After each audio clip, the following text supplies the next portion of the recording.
Stop being dramatic, Anna. Marcus is just trying to discipline you. My mother's words echoed in my ears as I lay on the cold hospital bed, waiting for the x-ray technician.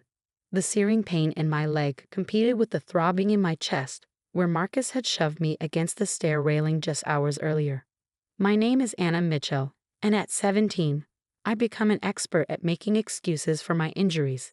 The bruises were from soccer practice. The sprained wrist? I fell off my bike. The cut above my eyebrow? I walked into a door. But this time was different. This time, Marcus had gone too far. It started when I got home 15 minutes late from study group. Marcus was waiting by the door, his face already red with anger. My mother stood behind him, wringing her hands like she always did when she knew what was coming. "Where were you?" His voice was eerily calm, the kind of calm that made my stomach turn. "I'm sorry, the bus was late and I—" "Don't lie to me." His hand shot out, grabbing my backpack and throwing it across the room. Books scattered across the floor, my laptop making a sickening crack as it hit the wall. "I'm not lying, I swear. You can check the bus schedule." That's when he snapped. Marcus grabbed my arm, dragging me toward the stairs. "Maybe some time in your room will help you learn respect." I tried to pull away, but his grip was like iron. My mother just watched, her face a mask of forced indifference. As he shoved me toward the stairs, I lost my balance. The last thing I remember was the sound of my leg snapping and my mother's gasp. Now, lying in the emergency room, my mother was still trying to control the narrative.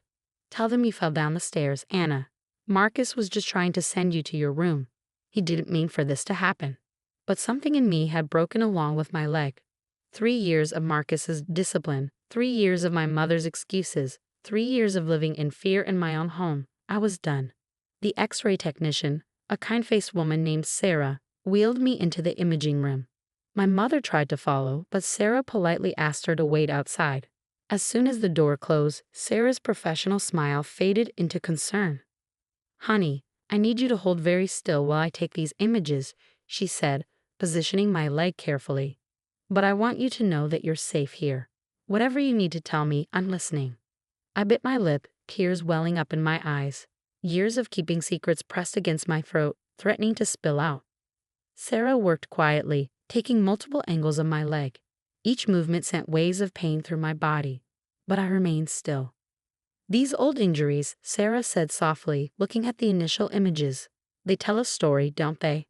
I couldn't hold back anymore. "He said he was teaching me discipline," I whispered, my voice breaking. "Mom says he's just strict, that all stepfathers are like this." "But—" Sarah's hand found mine, squeezing gently. "No, sweetheart, not all stepfathers break their children's bones." She showed me the x-ray screen, pointing to shadows that indicated healed fractures. "See these? They're not from falls or accidents. These are defensive injuries. Your body has been keeping a record of everything he's done to you." For the first time, I saw physical proof of what I'd endured. The evidence was there, written in my bones, impossible to dismiss or explain away. Sarah reached for the phone on the wall, her expression determined. "I'm legally required to report this," she said. "But more than that, I want to help you. Will you let me?" I looked at the x-ray screen again, at the story my bones were telling. Then I thought about Marcus waiting outside, probably already crafting his next excuse. About my mother, ready to defend him yet again. About the years of pain and fear that would continue if I stayed silent. "Yes," I said, my voice stronger than I expected. "Please help me." Sarah nodded, dialing a number I would later learn was for both the police and Child Protective Services. As she spoke quietly into the phone, I closed my eyes, exhausted but somehow lighter. For the first time in 3 years, I felt a glimmer of hope. I could hear my mother in the hallway, her voice rising as she demanded to know what was taking so long. But in that moment, protected by Sarah and the truth my x-rays revealed, I knew things would never be the same. The police were coming, and Marcus's reign of terror was about to end. My mother's excuses wouldn't save him this time. The evidence was right there, captured in black and white, impossible to deny or explain away. The next few hours passed in a blur. 2 police officers arrived, their faces grim as they reviewed my x-rays with Sarah. Detective Lisa Martinez took the lead, her gentle demeanor helping me feel safe enough to finally tell the whole truth. Start from the beginning, she said, sitting beside my hospital bed. When did the abuse start? I told her everything. How Marcus moved in when I was 14, how the discipline started with harsh grabs and pushes, escalating to full-blown violence within months. I described each accident that had sent me to different emergency rooms, always with a carefully rehearsed story and a different hospital to avoid suspicion. Your mother knew? Detective Martinez asked, though her tone suggested she already knew the answer. She always said he was doing it for my own good. I replied, my voice hollow, that I needed a father figure to keep me in line. Outside my room, I could hear my mother's hysterical protests mixing with Marcus's angry demands. The second officer was questioning them separately, and from the rising volume, it wasn't going well. Sarah, the X-ray tech, had stayed with me through everything. She brought me water, adjusted my pillows, and most importantly, kept my mother and Marcus away. The police need to finish their investigation, she'd tell them firmly whenever they tried to enter. Dr. Thompson, the orthopedic surgeon, came in to discuss my leg. The break is clean, he explained, pointing to the X-ray. But what concerns me more are these older injuries. We found evidence of at least 7 previously healed fractures.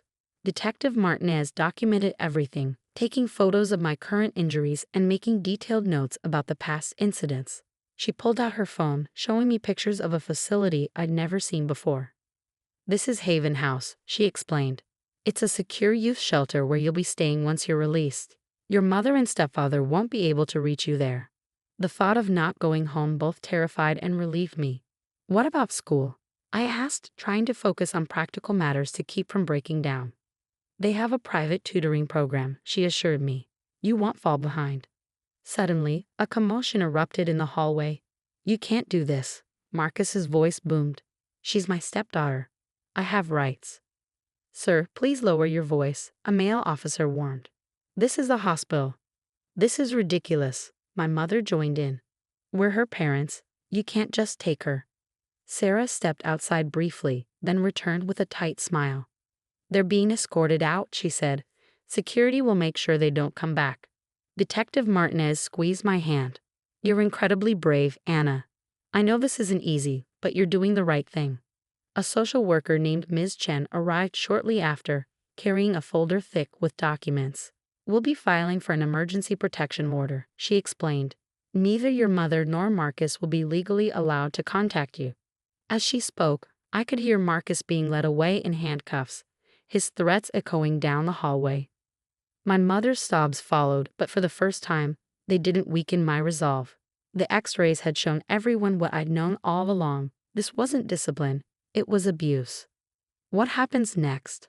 I asked, looking between Detective Martinez and Ms. Chen. First, we get your leg properly set, Ms. Chen said. Then, once you're stable, we'll move you to Haven House. You'll have your own room, counseling services, and round-the-clock support staff. And Marcus? I couldn't help but ask.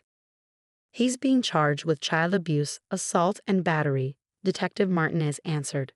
With the X-ray evidence and your statement, he's facing significant prison time. And my mom? The detective's face softened.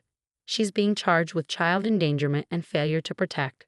She'll have to answer for her role in this too. I nodded, emotions churning inside me. Part of me still loved my mother, still wished she had chosen to protect me instead of Marcus. But the bigger part knew this was necessary. Both of them needed to face consequences for what they'd done. Sarah, who had become my unexpected guardian angel through all of this, finally had to leave for her next shift. You're going to be okay, she whispered, hugging me carefully. Sometimes the bravest thing we can do is tell the truth. As the day turned to evening, I lay in my hospital bed, my leg now properly set in a cast. The pain medication made everything feel slightly surreal, but for the first time in years, I felt safe. The constant fear that had been my companion for so long was finally beginning to fade. Detective Martinez had left her card on my bedside table, along with a promise to check on me regularly. Ms. Chen was arranging my transfer to Haven House, and Dr. Thompson had assured me I would make a full recovery. The truth that had been hidden in my bones was finally out, and there was no going back. As I drifted off to sleep, I realized that my broken leg had actually set me free. 6 months passed like a whirlwind. My leg healed stronger than before, much like my spirit. Haven House became more than just a shelter. It became my first taste of real safety. My roommate Jade had a similar story, and we formed an instant bond over late-night talks and shared healing.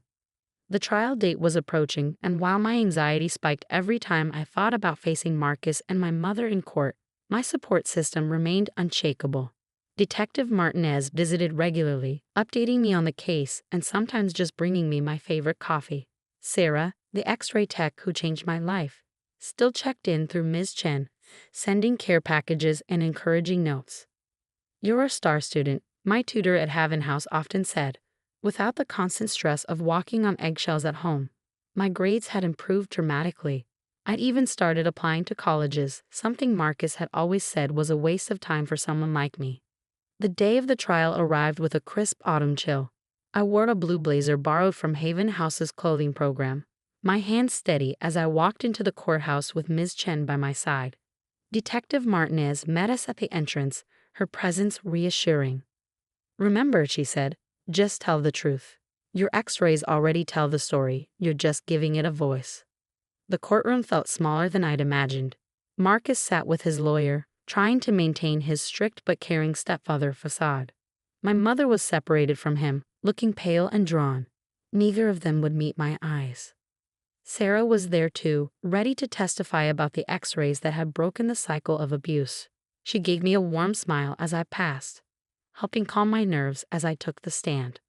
For 2 hours, I testified about every accident, every lesson, every time my mother chose Marcus over my safety. My voice remained strong, even as I described the final incident that broke my leg.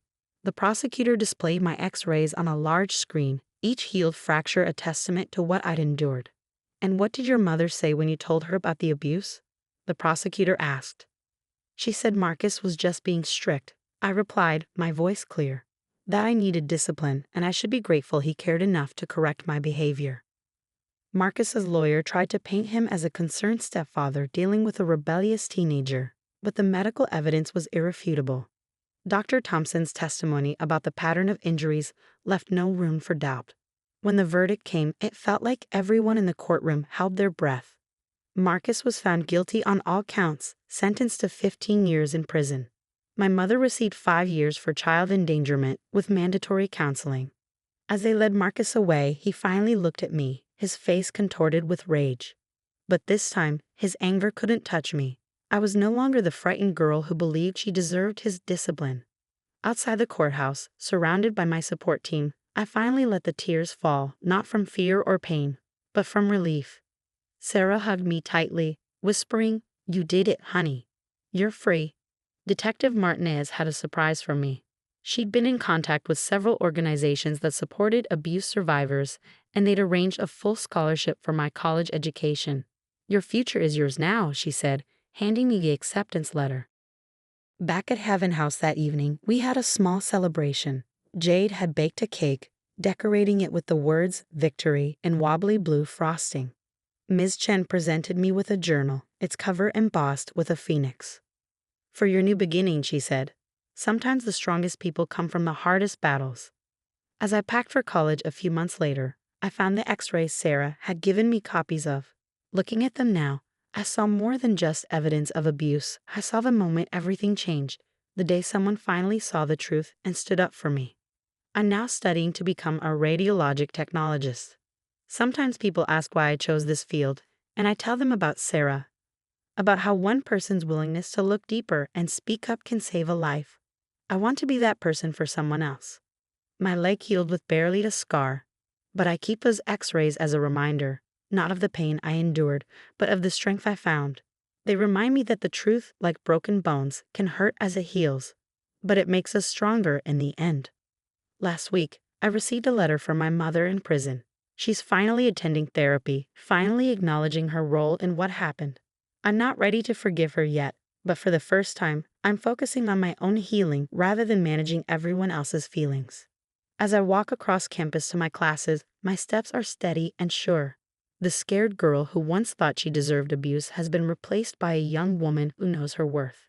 My bones tell a story now, not of breaking, but of healing, of triumph, and of the strength that comes from finally speaking the truth.